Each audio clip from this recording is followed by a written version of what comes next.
Γεια σας, λέγομαι Γιάννης Χαλικιόπουλος και θα σας δείξω πώς δουλεύει το Electronics Workbench. Εδώ βλέπετε ότι έχουμε μια μεγάλη ποικιλία εξαρτημάτων, όπως πηγές, αντιστάσεις που μόλις έβγαλα, αντίσταση θα βγάλω τώρα και από εδώ είναι resistance, νάτι.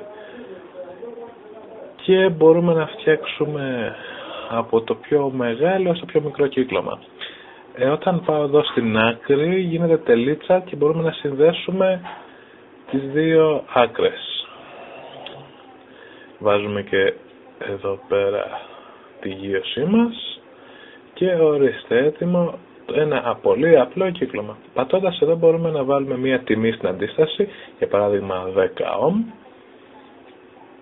και πατάμε το πλήκτρο OK και εφαρμόστηκε. Και το ίδιο μπορούμε να κάνουμε και στην πηγή, όπως και σε οποιοδήποτε άλλο εξάρτημα που παίρνει, αλλάζει τιμές. Πατώντας εδώ μπορούμε να βγάλουμε εξαρτήματα. Εγώ βγάλα ένα πολύμετρο ώστε να σας δείξω πώς μετράμε αντιστάσεις. Θα βγάλω και μια αντίσταση. Συνδέουμε, όπως και θα κάναμε και στην πραγματικότητα, τις άκρες αντίστασης στο πολύμετρο και γυρνώντας το σε ωμόμετρο, να ανοίξω και το όργανο να φαίνεται, περιμένουμε να πάρουμε μέτρηση. Για να μην πάρουμε μέτρηση πάμε πάνω γωνία στο κουμπί ON και βλέπουμε ότι είναι 745 ohm. Έτσι λειτουργεί το Electronics Workbench.